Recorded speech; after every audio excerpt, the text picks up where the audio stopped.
Thank you, Hal, for leading our songs this morning. Again, let me say we're glad that you're here. And if you're looking for a church home, we hope that you will consider us and come back and be with us whenever you can. We're going to talk this morning about doors. But before I get into doors, let me tell you a little story that I found that was kind of amusing. There was this reporter who had gone all over the country, and he was visiting churches and making an article about each one of the churches. And he went to this church up in the northwest corner of the United States, and he walks in, and in the foyer there is this gold telephone, and it was a payphone. You remember those old payphones? I know I'm kind of dated here. I can remember when there were payphones everywhere. Today you can't hardly find one. But there was a gold payphone, and the sign over the payphone said, it's $10,000 a call. And he asked the preacher, well, what's the story on this payphone? And the preacher says, well, this is a direct line to heaven. Well, he went to churches in the Southwest. He went to churches on the Pacific side. He went to the churches in the Northwest side. He went to churches in the Midwest of America. And everywhere he went, he would find this golden telephone. And every time there would be a sign above it that would say, calls $10,000. And every time he asked the preacher what it was, well, it's a direct line to heaven. And so he came down to Tennessee to search out the southeastern part of the United States. And he walked into the building, and in the foyer, sure enough, there was that golden telephone that was in the foyer. And above it, it said 25 cents a call. And he thought, well, that's different. So he asked the preacher, well, why is it that everywhere else it's $10,000 a call, but here in your building, the phone call to heaven is 25 cents a call? And the preacher smiled and said, it's because you're in Tennessee and all calls here are local. So he was very proud of the fact that he lived in the state of Tennessee. All calls were local. This morning, I want you to think with me about doors. You know, we walk through a lot of doors in our life. If you go back and you begin to think about the doors that you have gone through. I can remember the first door that I went through to high school. Can you remember walking through that door? I sure can. And then I can remember the first door that I walked through for college, going into school. I can remember that door. I can remember walking through the door of Amanda's home when she was at home and meeting her.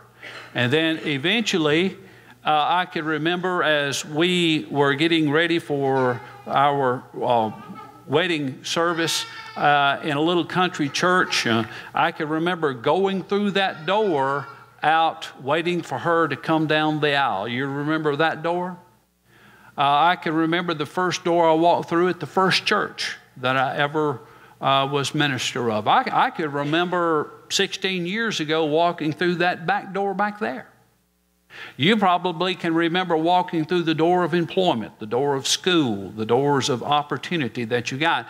And you know, the interesting thing about it is we're all the culmination. We are the sum total of the doors that we have walked through. Do you realize that? That doors are important because doors represent not only destinations, but they represent destiny as well. We are today who we are and where we are because of the doors that we have walked through. Those doors are important.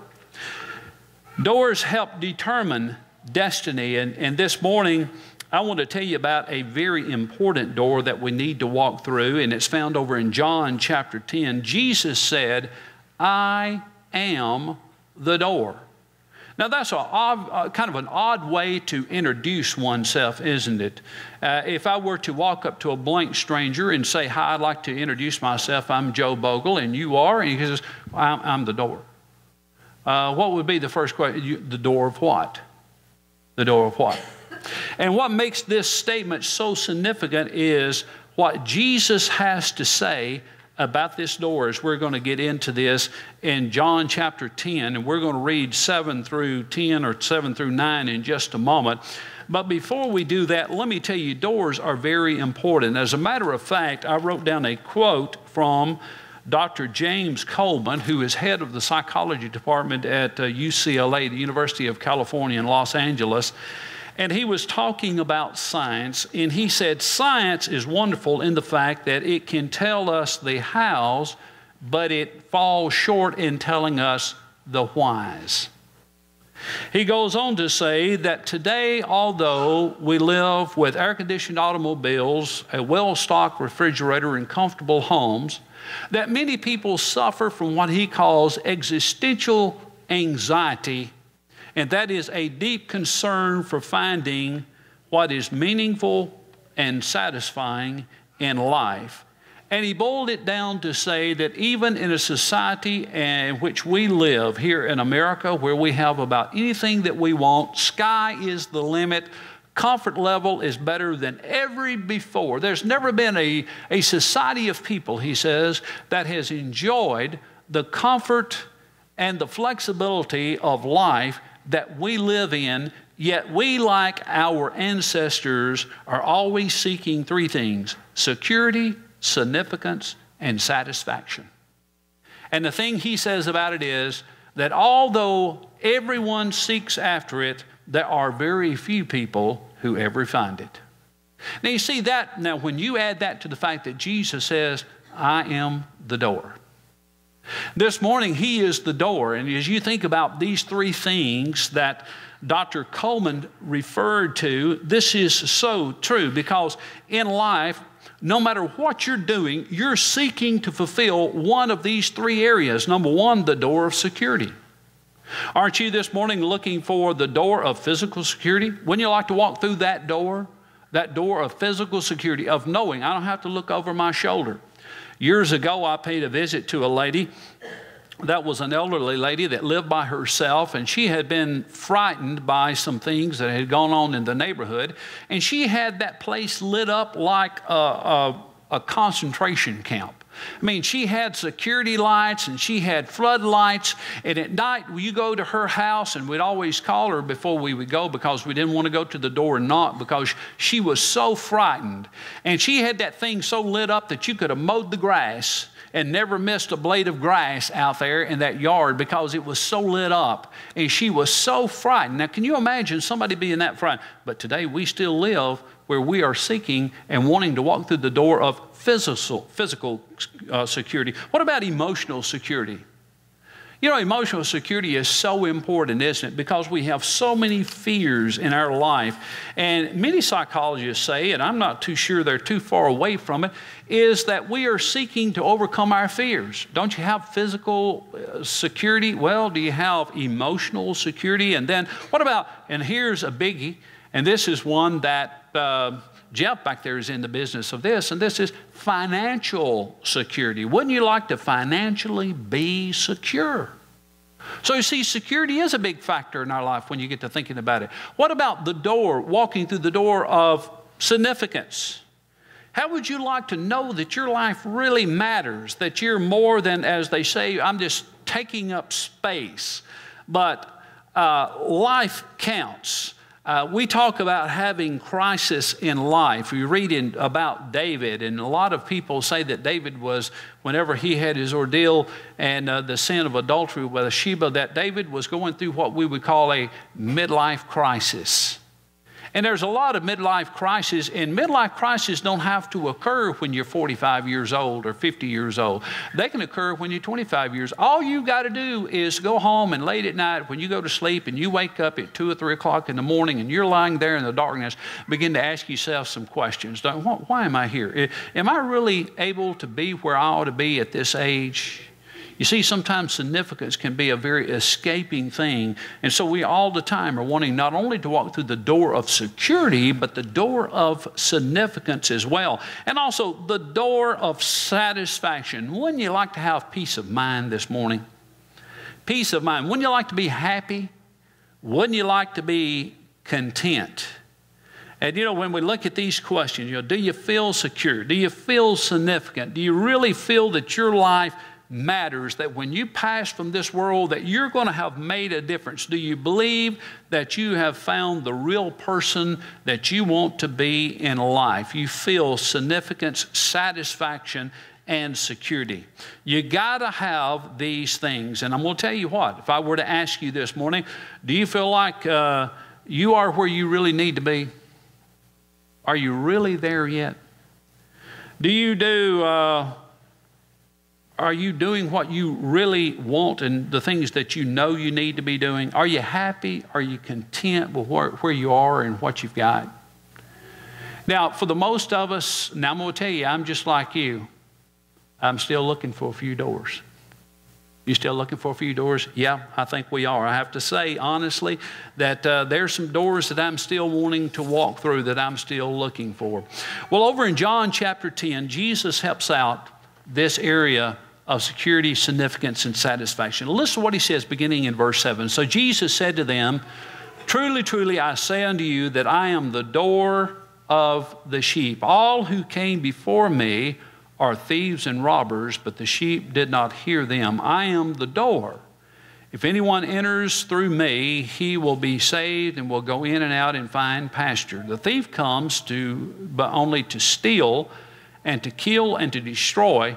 I came that you might have life and that you might have it more abundantly." Now this morning, what makes this statement that I am the door significant is what Jesus said after that. You see, he said, "I am the door of the sheep." When he refers to the door of the sheep, he's referring to the door of the sheepfold. There are two kinds of sheepfold that was used in those days. They have what is called open range.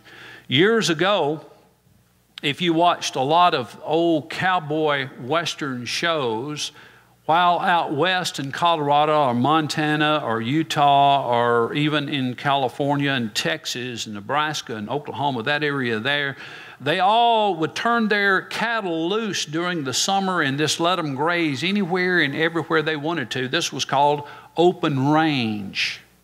Now today, this word open range has come a little more popular because we read about all natural chicken and chicken products like eggs, and we find that they are what are called free-range chickens. That is, they're allowed to just roam anywhere they want to go. Do you ever watch Rawhide? Yeah, you watch Rawhide. You ever watch Bonanza? Yeah, you watch Bonanza. You ever watch Big Valley? All right, those were free-range cattle. And then in the fall, they would gather those cattle up. Well, over in the Middle East, they had the very same thing. They didn't have fences. They had free range. And their sheep would just graze free range. And they had two ways of protecting them and keeping them together for economic reasons. One was protection. The other was to gather them together so they could sell them or to attend their needs. And the first was a sheepfold that was built close to where all these shepherds would go in and would build a sheepfold and would bring all the sheep into that fold. It's kind of like a big pen. And they would hire someone to take care of the door. They didn't have a gate that shut like we have. The shepherd would be the gate. And so he would stand in the door and not let sheep out. And if you were in this co-op endeavor, you would bring your sheep there, and your sheep is in there with all the other sheep. And the only way you could get your sheep out would be that the shepherd or the guy that was in charge of the gate, he would know you and he would let you have your sheep. Well, now out in the wilderness, in the free range, they had another kind of fold. And this is a fold where they would gather rocks. And like Cheatham County, there was no scarcity of rocks in Palestine. And they would gather up rocks and build a 2 or 3 foot tall fence around an enclosed area that was kind of small. And it would have 3 sides on it. And one side would be left open. And at evening, the shepherd would bring his sheep into that fold, and then he would lie down across that opening, and he would serve as the door, and nothing could get in, nothing could get out. And he was the door. And that's how Jesus kind of sometimes compares, contrasts the hireling versus the shepherd. If a wolf or if a bear came up, the sheep knew that they would have to get through the shepherd to get to them. And the sheep couldn't get out because if they stepped over the shepherd, it would awaken the shepherd and he would rise up and bring the sheep back. And so there was comfort there. And Jesus says, now I am this door. And have you ever noticed that this sheepfold, it provided the very three things that we're talking about? Number one, it provided security. Number two, it provided significance, because when the sheep came into that fold, guess what? They knew that the shepherd cared about them. And then not only did it provide security, because he wouldn't let anything in that would hurt the sheep, not only did the sheep know that he cared for them, but it also represented satisfaction in it, that if they came into the fold, it was because they had received all of the water and the grass, all the things that they needed had been given to them. And so they would go in and lie down, and they would lie there and sleep and rest and find satisfaction. Now, Jesus taught many times by using just everyday objects and giving them some heavenly meanings. And Jesus now is going to take this door and kind of give some heavenly meanings. Because you see, with the door, there's always two things that occurs with the door. Have you ever noticed that? Either you're going in, but if you're going in, that means you're coming out. Isn't that right? You're going in, you're going out. Whenever we leave today, we're going to go out those doors. All right, we're going to go outside of the auditorium into the foyer. Isn't that right? But when we walk through the other doors, we're going to go outside the foyer into the porch and parking lot. When you get to your car, you're going to open your car door, and you're going to enter into this door, and you're going to leave the outside and go inside your door. Always two things occurs with a door.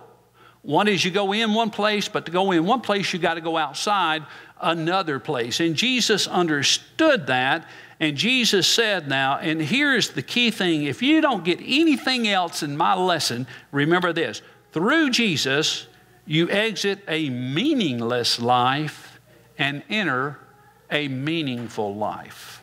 Through Jesus, you exit a meaningless life and enter a meaningful life. And if you walk through the door of Jesus, here is what you're going to find. Number one, you're going to find that when you walk through Jesus, you walk through the door of security. The door of security. You realize that 6.97 billion people are going to walk through doors in the morning.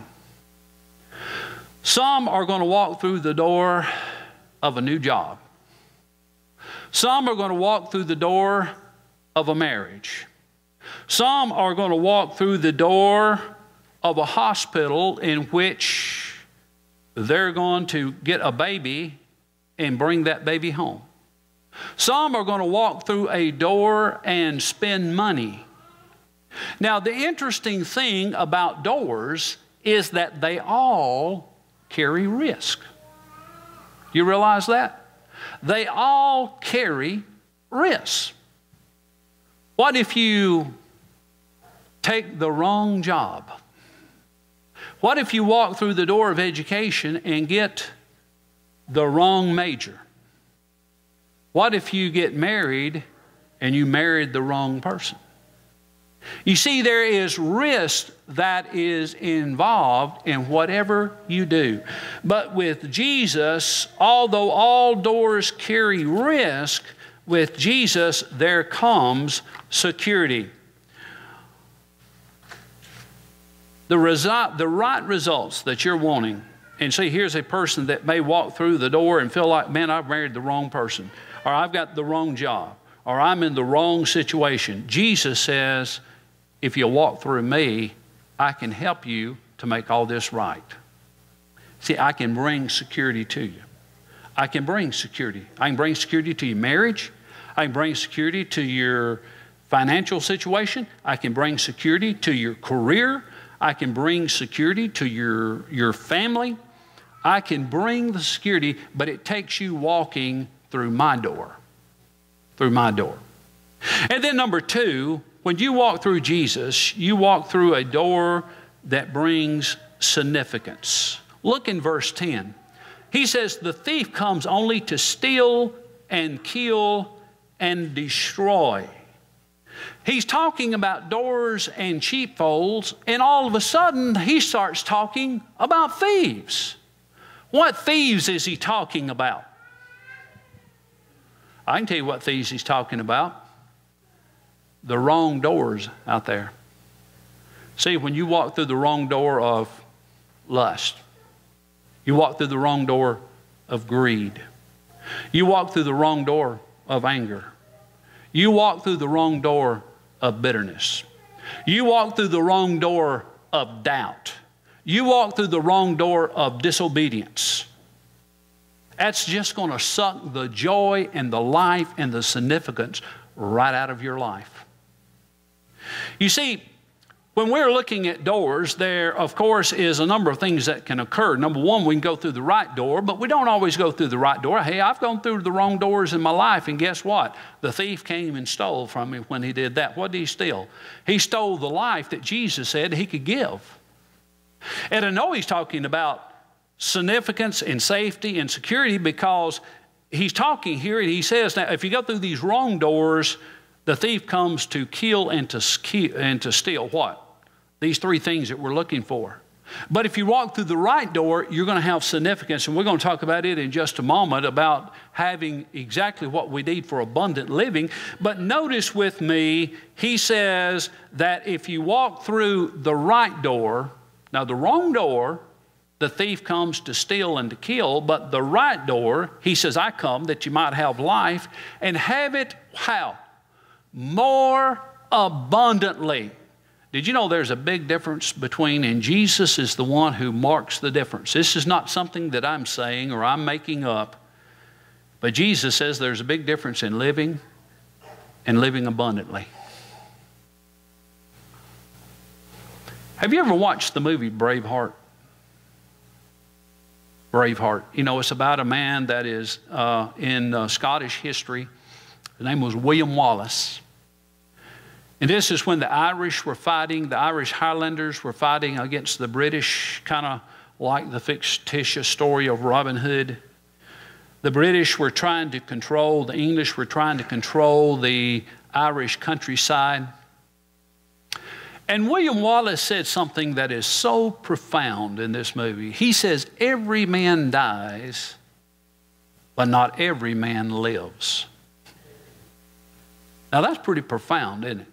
Every man dies, but not every man lives. That's what Jesus is saying when he says, the thief comes but to steal and to destroy and to kill, but I come that you might have life and have it more abundantly. See, there's a big difference. What? Jesus saying, I can provide you security. I can provide you significance. I can provide you these things that you need. Jesus came to make these doors that we have to walk through. And I tell you, when you walk through a door, there's risk involved. But Jesus can make those doors safe to walk through. And then not only is there the door of significance, and yeah, I like the story about the little boy whose dad had gone off in the military service, and he was over in the Middle East, and he was defending the country, and the little boy knew the grave danger of his dad being away, and he wanted to encourage him, and so he wrote, Dear Dad, I love you, and I hope you live all your life. See, that's just it. A lot of us are living, but we aren't going to live all of our life. I want to live my life to the fullest. Only through walking through the door of Jesus can I have that full life. And then there's the door of satisfaction. Jesus talked about sheep. Sheep are pretty simple. You know, there's only two things you need to make sheep satisfied. Good grass and plenty of water. And that makes them satisfied. Jesus says, I can bring satisfaction in your life. This morning you may be going, you know, there's something not there. I just can't put my hand on it, but I just don't have satisfaction. I don't have significance, or I don't have security, and I don't know what it is. Well, walking through doors has risks. But walking through the door of Jesus can help those. And the reason I know this is because what Jesus said.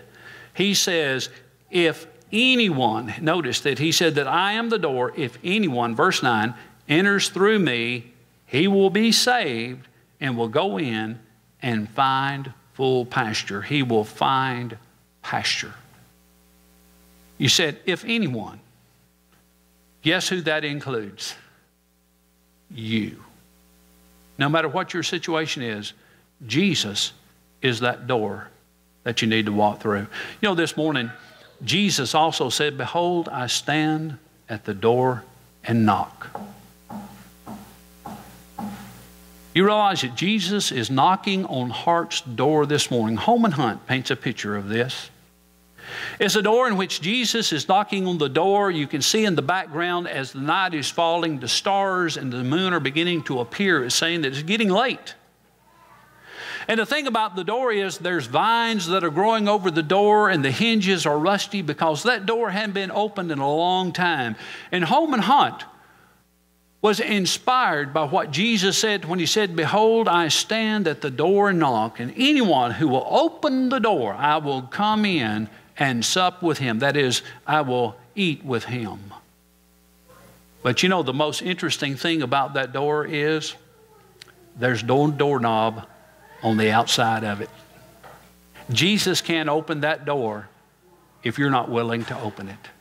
This morning, Jesus is knocking on heart's door. He wants to give you security, and he wants to give you significance. He wants to give you the serenity of life. But you know, it's going to depend on you making the decision to let him in and then you walking through his door. See, that's the beginning of the process. This morning, do you need to put your Lord on in baptism? Let me encourage you to do that. Christ is knocking on heart's door.